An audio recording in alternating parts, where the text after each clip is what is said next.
Hey everybody, it's James Lindsay. You're listening to the new Discourses podcast, and we're back for another episode of our Nazi experiment series. I believe this, if I'm not mistaken, oh my gosh, is volume 7. So we're really getting into it. We're trucking mostly through Mein Kampf. You'll know that in the previous episode we ran through a little Carl Schmidt and his legal basis for the total state, for the Nazi totalitarian project, which he explicitly said was a Nazi totalitarian project.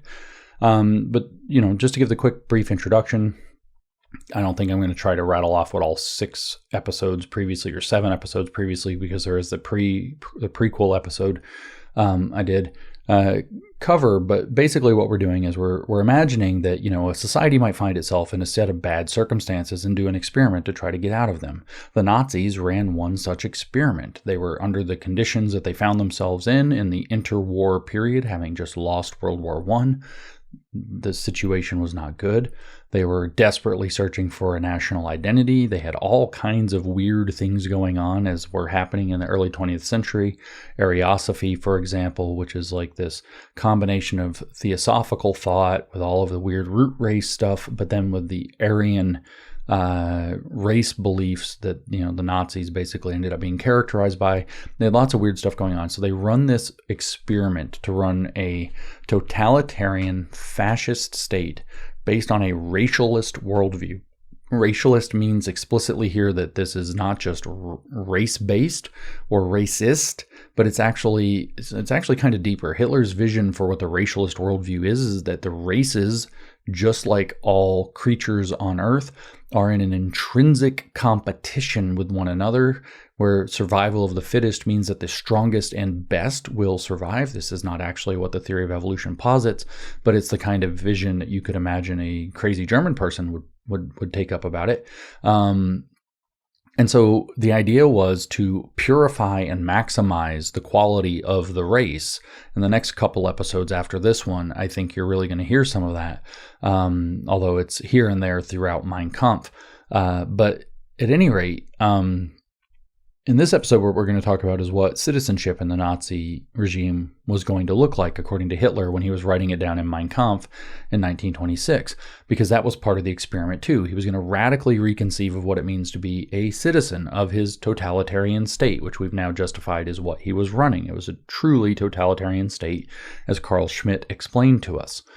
Carl Schmidt being the so-called crown jurist of the Third Reich, and I just hasten to remind you that he is like the kind of the basis philosopher for a great deal of the so-called woke right thinking. Now, this is an interesting sidebar. Carl Schmidt is probably most famous, especially in the woke right circles, for something called the friend-enemy distinction. I probably didn't talk about that nearly as much as I should have in the previous episode, but the idea is that politics boils down to friend versus enemy, right? It turns out this idea did not originate with Carl Schmidt. The communists definitely used it, where people were classified as people and enemies of the people, whether or not they went along with the communist program. Mao Zedong, of course, after Carl Schmitt's time, was very explicit that that's how he organized. As we covered in a podcast about Mao a long time ago, where we read on the correct handling of contradictions among the people. One of his famous speeches from 1957. Okay, so the communists had the friend-enemy distinction too, but I just recently learned, this is an interesting sidebar, that Islam, all the way back into the Quran, so from the beginning, has the concept of the friend-enemy distinction as well. It's a doctrine of love and hate. I don't know how to say it in Arabic. That's beyond my, basically everything is beyond my linguistic horizon, but that's certainly beyond my linguistic horizon. I don't even know what the Romanized spelling of that would be. But they have this doctrine of love and hate. Of course, you're supposed to love all Muslims and you're supposed to hate all people outside of Islam because they're enemies of Islam.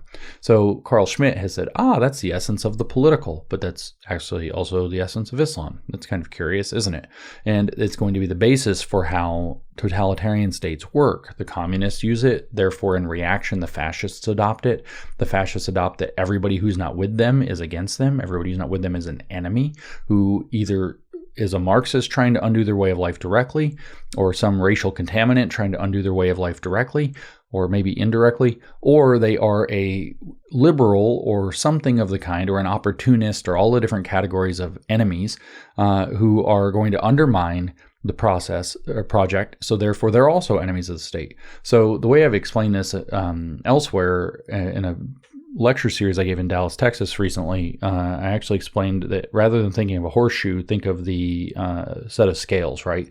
And so the pan on the left you can think of as communism, where, the pans are where you put the things that you're weighing in the scale or balancing, and the pan on the right is fascism. And what I said is that the view from either pan is that the other pan is perfectly evil, right? So fascists see the communists as the perfect evil. Communists see the fascists as the perfect evil. And what they do is that they blame the entire apparatus, the entire scale, for the upholding of the other pan. So if you killed off the liberals who represent the crossbar and all the other things, then the other pan wouldn't be there, or there would just be the fascists, right? And so everything is part of the enemy category because it's all aiding and abetting the enemy class. So the communists, you heard this with critical race theory under the idea of white complicity, where, even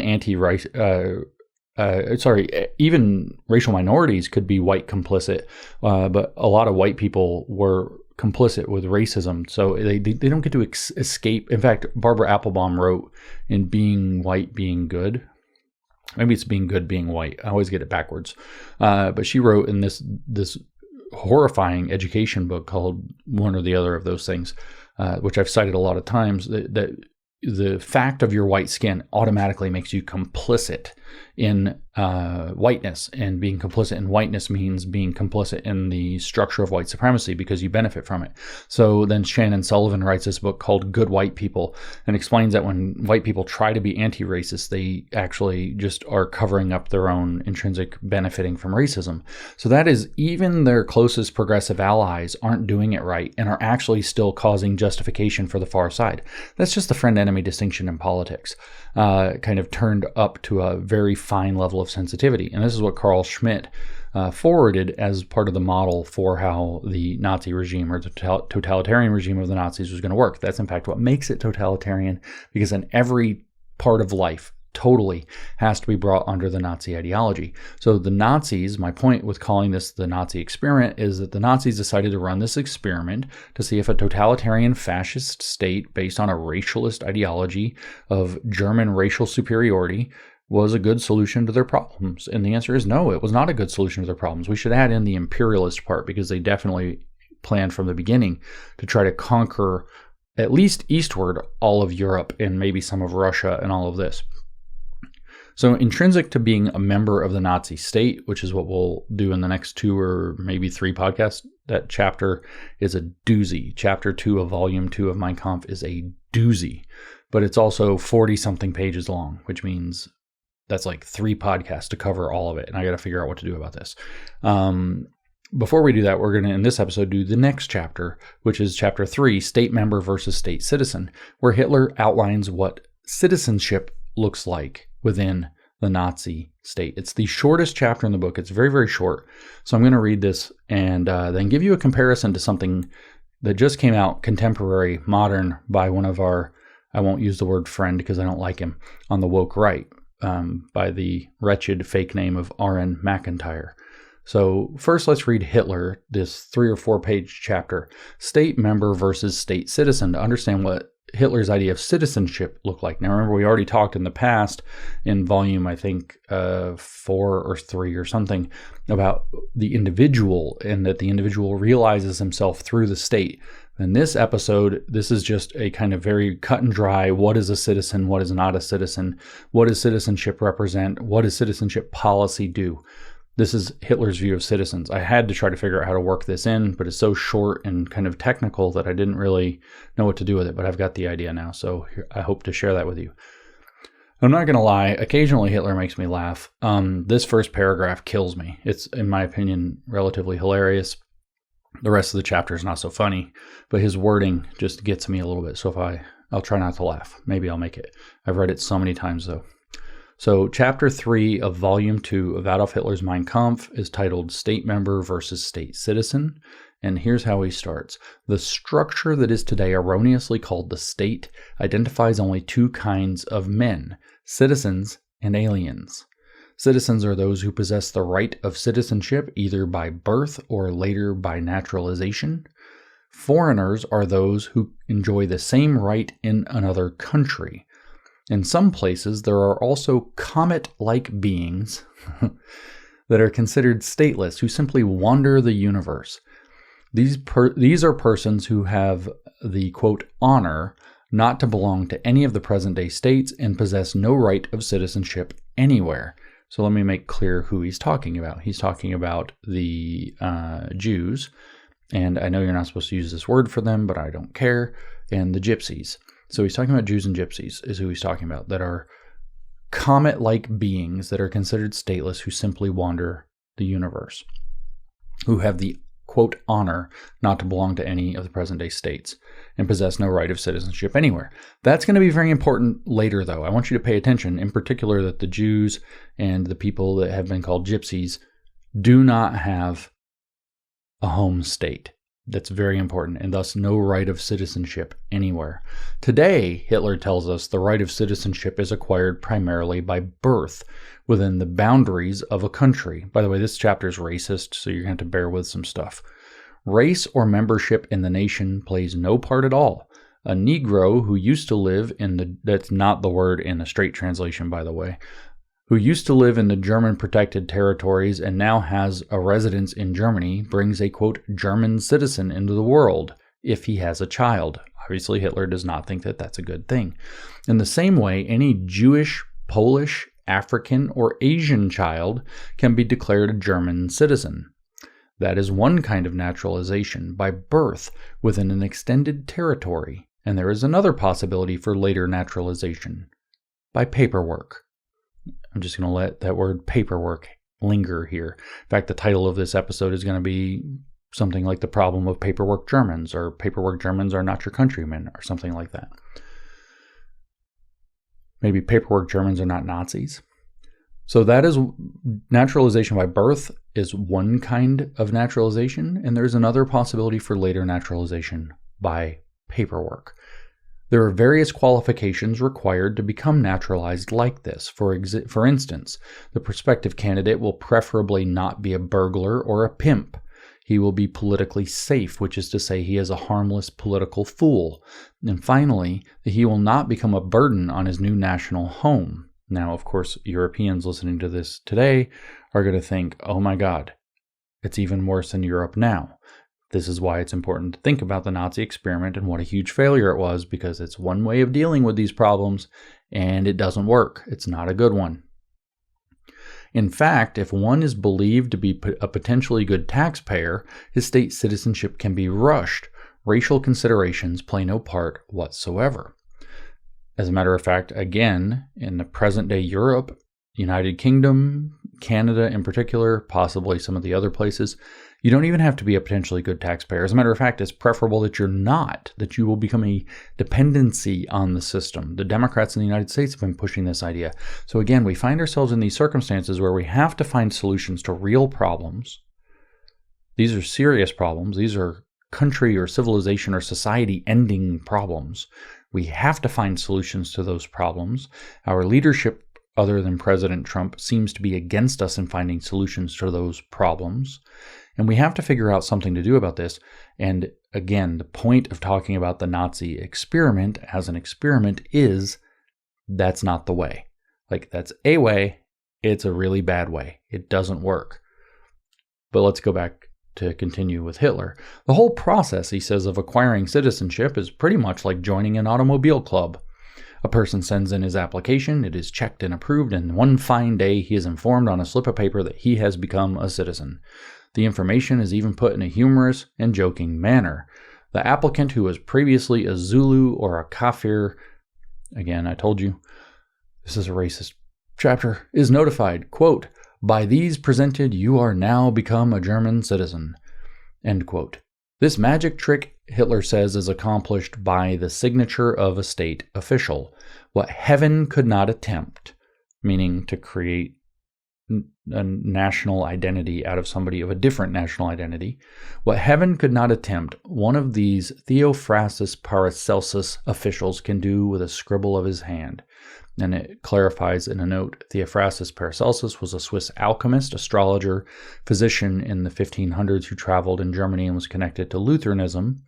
He is meant to be a magician in this reference, even though Theophrastus disliked that label. So what Hitler's saying is heaven couldn't make somebody of a different race actually a German, but these alchemical or alchemist state officials can do so with the scribble of a hand. He goes on, he says, one scratch of the pen and a Mongolian Wenceslaus is suddenly turned into a real, quote, German. So Wenceslaus is a name. It refers to the Czech Saint Wenceslaus, but here he's imagining him as a Mongolian instead. So there is no Mongolian Wenceslaus. It's just that you have this, great person who happens to be Mongolian that can be transformed with one scratch of a pen into a, quote, real German. No attention, Hitler complains, is paid to the race of one of these new, quote, citizens. His physical health is not even considered, though he may be crawling with syphilis. Nevertheless, to the modern state, he is welcome as a citizen as long as he is not a financial burden or a political menace. And I reiterate that our present situation is, in fact, that they want them to be financial burdens and political menaces. Every year, Hitler says, these structures we call states absorb poisons which they can barely survive. Now, if you're thinking about some of the stuff that's going on in the world today, you can see how that sentence might resonate with you. And I warn you, that resonance is a dark temptation. The Nazi experiment failed. The citizen, Hitler explains, is different from the alien because all public offices are open to the citizen. He may be required to serve in the military, and he is allowed to take part in elections. Those are his main benefits. The foreigner enjoys protection of personal rights and personal liberty, the same as a citizen, and sometimes even more. At least this is how it plays out in our present German Republic. And again, there's that resonant note. Not that way, Western man. Just because Hitler is seeing similar problems and saying, yeah, that's insane. What we're doing is insane. And he is going to say it's insane. Just because that doesn't mean that his solutions were good. I think that one of the principles that we're running into lately is somebody can have a good criticism of something and not necessarily agree with his solutions, right? I know, Hitler says, I know that people will not enjoy hearing all this, but there is nothing more empty-headed and insane than our present naturalization law. Currently, there is one state that is making at least a feeble effort to create a better system. Of course, it is not our model German Republic, where this good sense has taken hold, but the United States of America. By excluding all immigrants who are unhealthy and outright refusing entry to certain races, the Americans are showing at least faint signs of a common attitude in the race-based nationalist state idea. That right there is bait, my friends. Maybe he didn't mean it as bait when he wrote it in the 1920s, but that is bait 100 years later. I think it's really brilliant, in fact, that we would exclude unhealthy immigrants or ones who would be a burden or a danger to the system, and that we are extremely cautious with admitting people from certain countries or political backgrounds. I don't really want to import communists. I don't want to import jihadists. I don't want to import gang members. I don't want to import people with extremely low skills, all of these things. But it also, and I don't know if that was the deal in the 1920s, but it need not be race-based. Now Hitler says, I told you, it's very short. Now Hitler describes his idea. That was the thing that he doesn't like, and now, which is what they had in the German Republic, and now here's his idea. The race-based national state divides its population into 3 classes. Remember, it was 2, right? Citizens and aliens. Now there will be 3. State citizens, subjects of the state, and foreigners. One becomes a state subject, like as in ruled by, right? You don't have a lot of rights as a subject. One becomes a state subject by simply being born in the state. State subject status does not entitle its possessor to hold public office or to be politically active, such as participating in elections, either actively or passively, nor running for office or voting. The race and original nationality of every state subject must be proven. This part's very important. So they're going to figure out what race and nationality, remember those are basically the same thing in the Nazi mentality, the race and original nationality of every state subject must be proven. They're going to figure it out for everybody who is a state subject. Everybody born in Germany will have their actual original nationality and race determined by the Nazis. And then they're going to live as subjects. They are not eligible to become German citizens because they are not Germans. Okay, and here's the important part, and we're going to reference back to that comet thing from earlier. The state subject, Hitler says, is free at any time to relinquish his subject status and become a citizen of whichever country is his own. So if you don't like living in Germany as a state subject and you're of a not German race, as Hitler would have it, you are free to leave. And you can go become a citizen of whatever country you're really from. You are free to self-deport or maybe be deported. Now, why did I say that's important about the comet-like people who don't have a state? Because they don't have a state, right? So remember what he said about that, right? These are persons who have the, quote, honor not to belong to any of the present-day states and possess no right of citizenship anywhere. Okay, so if you're a Jew or a Gypsy, and you're born in Germany, you're a state subject. You have no rights. You have no political participation, actively or passively. You cannot run for office. You cannot vote. The laws actually are you're a second-class citizen. If he doesn't say that here, but that's how it actually worked. And if you don't like it, you're welcome to go back where you're from. Oh, wait, Jews and Gypsies, you don't have a state to go back to, do you? Too bad. You know where that ended. The foreigner, he says, is distinguished from the state subject by the fact that the foreigner already holds citizenship in a foreign state. The children who are state subjects of German nationality are required to go through the school system, which is established for every German. Notice he didn't say anything about state subjects not of German nationality. They may not be even allowed to go through the school system. Right? But if you're a German and you have children, they are state subjects and they have to go through the school system. They don't have the right to avoid it because they are a state subject. And it is established for who? For every German. Who is it not established for? Non-Germans. Through the school system, he undergoes the training, which is actually described in tremendous detail, by the way, in the previous chapter, which we'll get to in a couple episodes at some point. Through the school system, he undergoes the training to make him into a race-conscious, that's the first thing, that's what school's supposed to teach you, is to be a racist. In the Nazi schools, job number one is racist. Through the school system, he undergoes the training to make him into a race-conscious and nationally aware member of the people, the folk, or the folk community, the Volksgemeinschaft. When he leaves school, he has to go through the additional physical training prescribed by the state, which is, like I said, outlined in the previous chapter.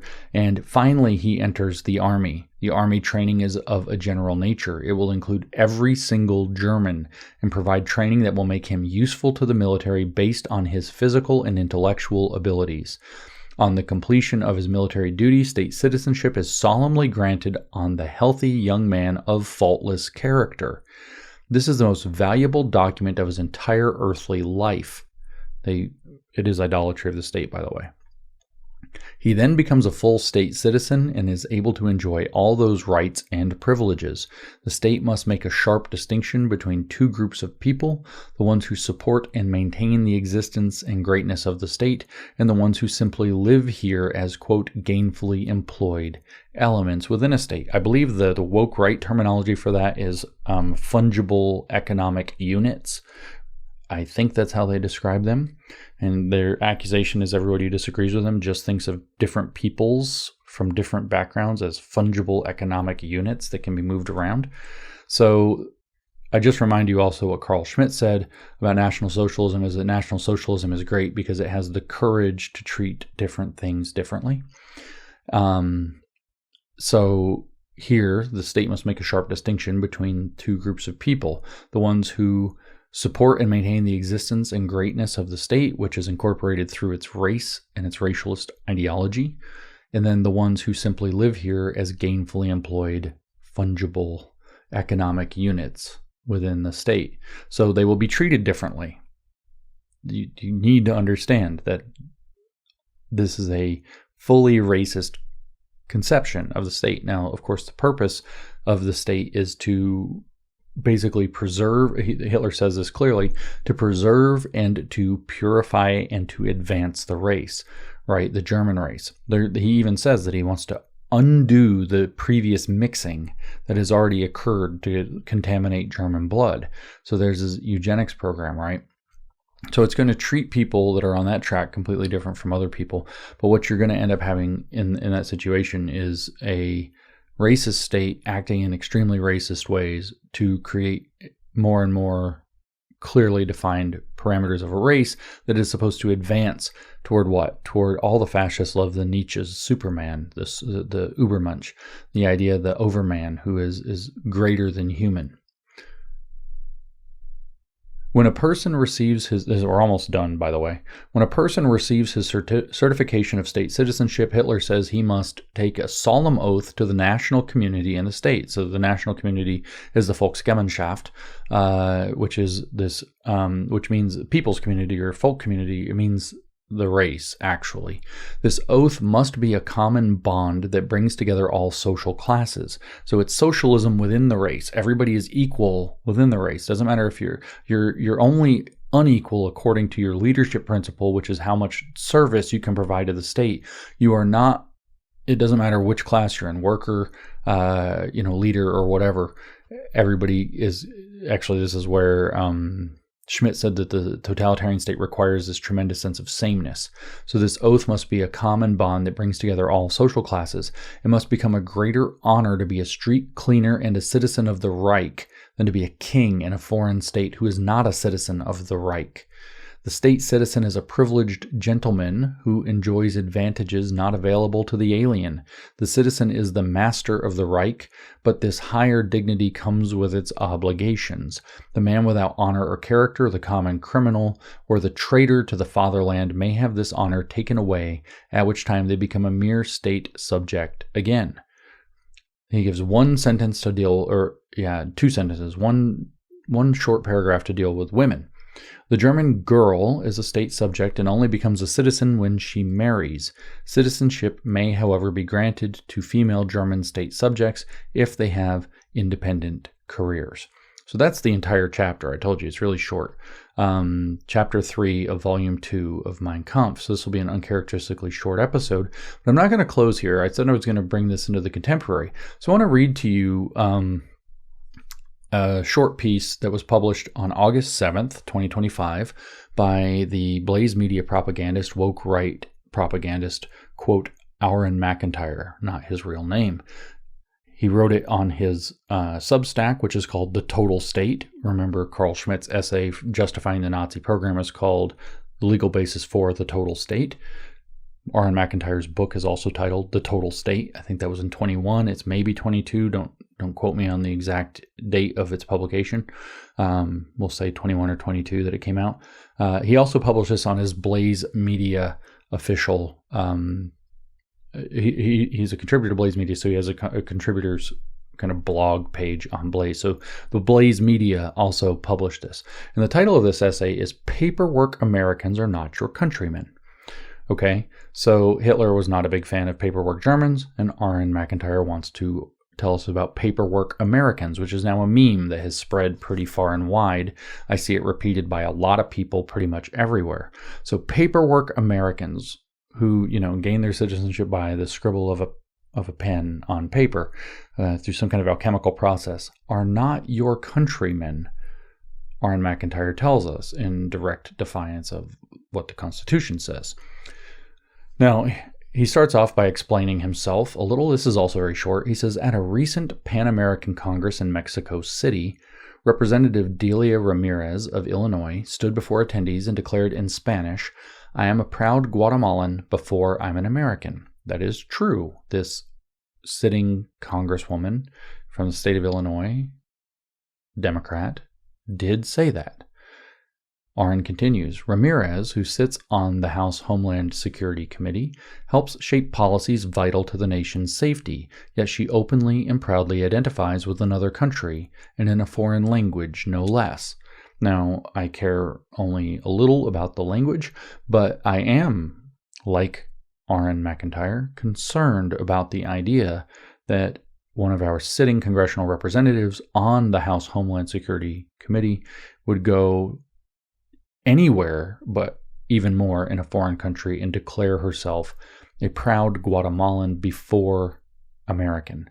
That is an inversion. That is not correct. And I see that as perfectly good reason to impeach Representative Ramirez of Illinois, or at the very, very least to censure her until her term is over, and to strip her of her committee status, especially the House Homeland Security Committee. You really should be, you are required to take an oath to the Constitution, and therefore you're going to put that first. And so this is a problem, and it should be dealt with. Ramirez isn't alone, McIntyre wrote. She's part of a growing class of politicians who treat their American citizenship as a formality. Many are first-generation immigrants. Actually, there are others in Congress as well. We know like Ilhan Omar has done that with Somalian. Many are first-generation immigrants. Ramirez isn't even that. She was born to an illegal immigrant mother who crossed the border while pregnant and secured birthright citizenship for her daughter. On paper, Ramirez is an American. In every other way, she is not. Actually, she is a birthright American, not a paperwork American. But RN is blurring the boundary there to make anchor babies also count as birthright or as paperwork Americans. So then he asks the pressing question of our time: what does it mean to be American? He doesn't answer, by the way. He does not answer that question. He says the immigration debate has forced Americans to confront the deeper question of national identity. Nearly everyone agrees the southern border should be closed to illegal aliens. Well, almost every conservative agrees. A lot of people on the left do not agree yet. But views on legal immigration vary widely, and those differences often rest on whether people believe the United States is a, quote, propositional nation. So this is one of these straw men characters that they've taken from, a phrase that has been thrown around a lot. Is America a propositional nation? Meaning that it's based on a bunch of propositions, not on a racial or ethnic identity. He goes on, he says, so-called McIntyre says, that idea holds that America is defined not by a shared heritage or culture, but by a set of abstract principles. According to this view, anyone who completes the paperwork and swears an oath is just as American as someone whose ancestors fought in the Revolutionary War. So I'm going to just bounce back here for a second and read good old Adolf Hitler. The whole process of acquiring citizenship is pretty much like joining an automobile club. Person sends in his application, is checked and approved, and one fine day is informed on a slip of paper that he has become a citizen. The information is even put in a humorous and joking manner, right? And when he says that, this is totally insane, right? He can think of nothing more insane than the current method of naturalization. I was trying to find the exact quote, and it's not popping off the page to me. So, there's nothing more empty-headed and insane than our present naturalization law. Okay, so now, Aaron's taking a shot at this propositional American meme that, people don't fully understand.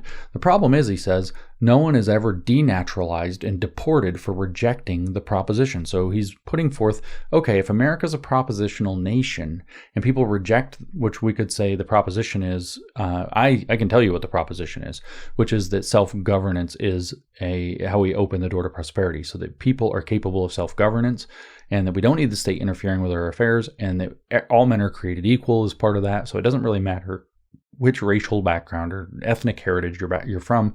Can you provide value? Can you govern yourself? Can you run your own life in a positive way? And he says, well, the problem is no one is ever denaturalized and deported for rejecting the proposition. The problem is that we are free to reject whatever freaking proposition that we want here in the United States, actually. We're not free necessarily from consequence, but denaturalization and deported for rejecting the proposition is a real question, because these are naturalized people, therefore they are citizens. I do think, I'm not positive that there are provisions for if somebody joins a radical or subversive movement within a certain amount of time of their naturalization if they come in, but somebody like that doesn't apply to somebody like Delia Ramirez, who I don't know if she's even rejected the proposition. All I know is that she said that she sees herself as Guatemalan before she sees herself as American. But so Aaron's saying we should be able to deport and denaturalize these people. for rejecting the proposition. He says, new citizens can and often do criticize or outright deny basic American values. They can declare, I don't know who gets to set what basic American values are, and that we all have to live by them, since one of the basic American values is literally freedom of conscience and freedom of expression.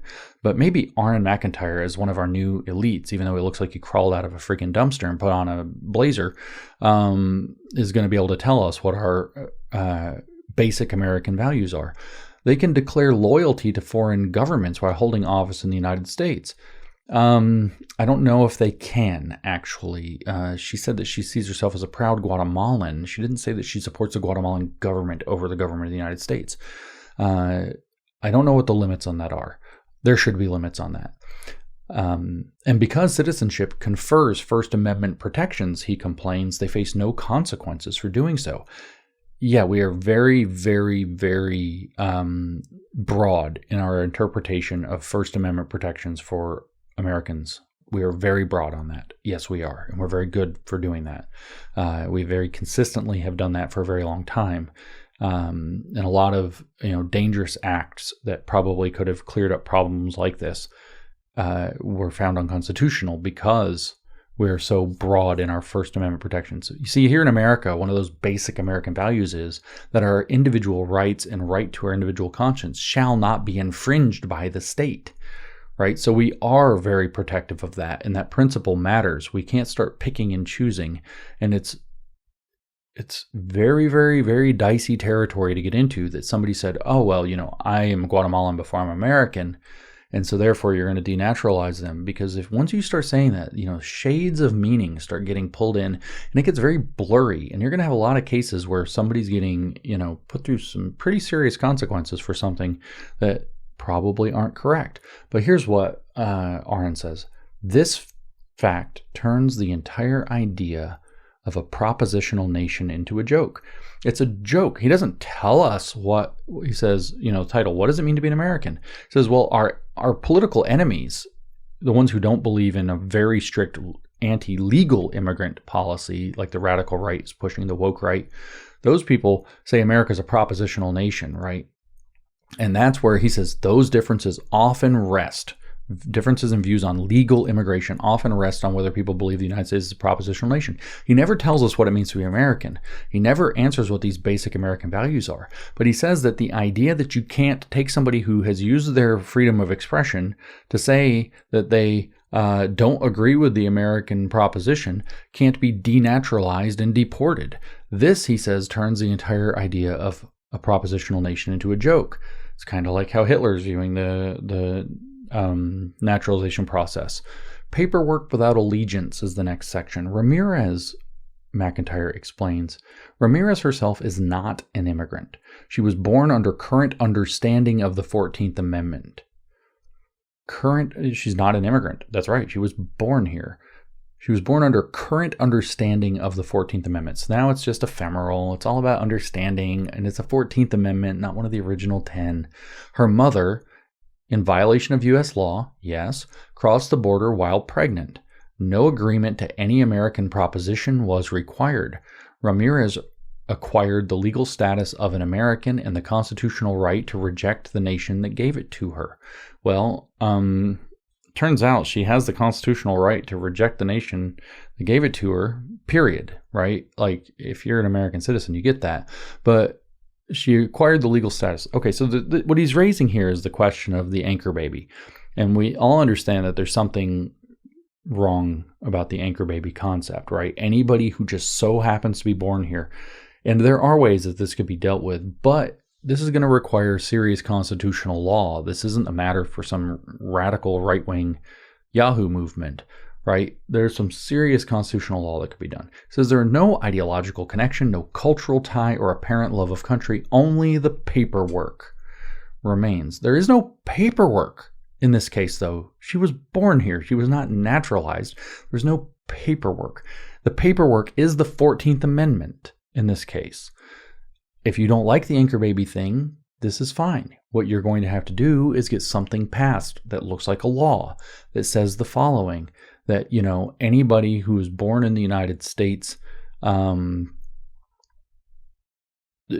anybody who's born in the United States to U.S. citizen or to somebody who crosses the border legally and intends to stay for X duration of time, whatever that is. Maybe it's indefinite, maybe it's 1 year, maybe it's 6 months, maybe it's 2 years, something, maybe it's 0. But you're going to have to get a law passed that specifies around the anchor baby concept, and you're going to have to win in court when that law gets challenged against the 14th Amendment. If you don't like the current understanding of the 14th Amendment in this regard, which is the Equal Protection Clause is what he's talking about, I think, then you're going to have to make sure that that law is somehow recognized as being in accordance with that. You're up against the Constitution here. That's the paperwork. This isn't actually a naturalized citizen. He even starts. Ramirez herself is not an immigrant. Well, what paperwork was there then? There was no paperwork. And in fact, her mother crossed illegally. There wasn't any paperwork there either. There was no paperwork involved, but somehow only the paperwork remains. So what we can tell then is that R.N. McIntyre is not making a serious argument here. He's making an ideological argument. And the problem, he's saying, is in this so-called idea of paperwork Americans, which is now taking off and kind of going viral after he's written this in the American right. And I just want to point out, we now know where this concept comes from. Do you think R.N. McIntyre is ignorant of that fact? And it's just a coincidence that he's using this phrasing? I don't know. Immigration skeptics, he says, have long warned that newcomers often bring with them foreign loyalties. Critics dismiss such concerns as racist, even when examples piled up. Today, those examples speak for themselves. So, I mean, this is one of those things where it's like lying with truth. Everything there was true, but it's all vague. Immigration skeptics. Who? Specify who you mean. Critics dismiss such concerns as racist. Who? We know who you mean in this case, or we can surmise, but you didn't specify. Left-wing critics using things like critical race theory dismiss such concerns as racist, which this therefore means there is a legitimate discussion to be had about something like anchor babies. Immigration skeptics have long warned that newcomers often bring with them foreign loyalties. Well, okay, so what? The question still comes down to whether or not in each individual case it matters. If we want to talk about the so-called anchor baby phenomenon, then that's its own thing. We can do that too. But this is very vague, right? He says, today these examples speak for themselves. Rep. Ilhan Omar, Democrat from Minnesota, has described Somalia as her, quote, real homeland, and addressed Somali crowds in their native language, pledging to fight for their interests. I agree that that's a problem. I see that as a serious problem, not least because she's not just Somalian, she's a communist. Omar Fateh, likely the next mayor of Minneapolis, RIP that analysis, speaks the same way. These are not the words of people assimilating. These are declarations of divided loyalty. Right now, I don't think the leaf called divided loyalty there fell idly, because it triggers the thoughts of another debate, which is the dual citizenship or dual loyalty accusation made against people in America who are also Israeli citizens, which would be pretty much all the Jews. And so I don't think he did that by mistake, right? But the question isn't actually of divided loyalty or citizenship it is to a degree citizenship, but when you've taken a role in an office like this, you pledge an oath to the Constitution. The question is, can you uphold that oath? It's like our vice president right now is known to be a post-liberal. He says he's a post-liberal. The Constitution's classical liberal document. But he took an oath to uphold the Constitution, both when he became a senator and when he became vice president. And so the question isn't what his philosophical predispositions are. If he's an anti-constitutionalist, he's perfectly free to be an anti-constitutionalist and be vice president, isn't he? Or senator, isn't he? As long as he can fulfill his oath to the Constitution, right? If he can set his ideology aside and do his job, we don't complain. But there is a problem here. I agree with Rep. Ilhan Omar. I think that what Delia Ramirez said is a problem too. But RN's not being careful. But I digress. During the Los Angeles anti-ICE riots in June, protesters waved Mexican flags. Well, a lot of them were Mexican, actually. Burned cars and attacked police. Many were illegal immigrants, but many others were citizens, some born in the United States, who openly called for the reconquest of California in the name of Mexico. And so it turns out that is actually within his their rights, but a lot of them ended up getting arrested for their activities, not for their speech, which is not illegal, but for their activities. And now it says I actually have to go to the archive to the Blaze to read the rest of it. I forgot that that's on his. I thought I was going to run it on his blog. I apologize, but I've got it archived so I can read it. It's not available fully on the Blaze either. It's behind a paywall, so we know what to do because we have bookmarked it before on the archive. If you didn't know that, by the way, if you need to read a document that's behind a paywall, you just go to the archive.org, archive it, and then you can read it. All right, so we pick up here. President Claudia Sheinbaum of Mexico even claimed the rioters as her own, describing them as fellow Mexicans and calling on them to pressure the U.S. government to change the laws that affect Mexico's economy.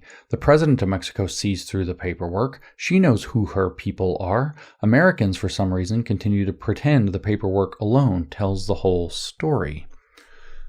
We need to talk about allegiance, he says. The debate over American identity will continue for a long time to come, but the modern definition clearly isn't working, and something new will require some tough conversations. If we can't candidly discuss who belongs in the nation and why, we'll never resolve the issue. Wanted to point out that he doesn't have that many solutions here, right? In the meantime, we should at least agree on one thing. No one who openly declares loyalty to another country should hold public office in the United States. No one who openly declares priority to another country, certainly.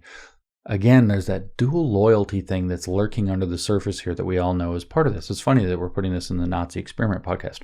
The idea that a sitting congresswoman, he says, can say she belongs to Guatemala before she belongs to America and face no consequences is insane. I actually don't disagree with that. I notice the language too.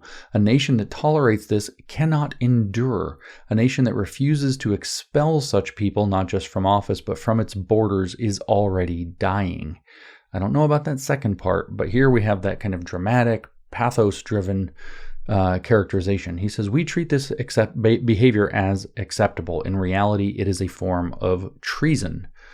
Paperwork alone does not make someone American. The people exploiting our system understand this. They aren't confused. They're mocking us. And unless we find the courage to act, they will keep doing it. And then he ends it in an interesting way. Send them back. Every last one. Send them back. Send them back where? Right?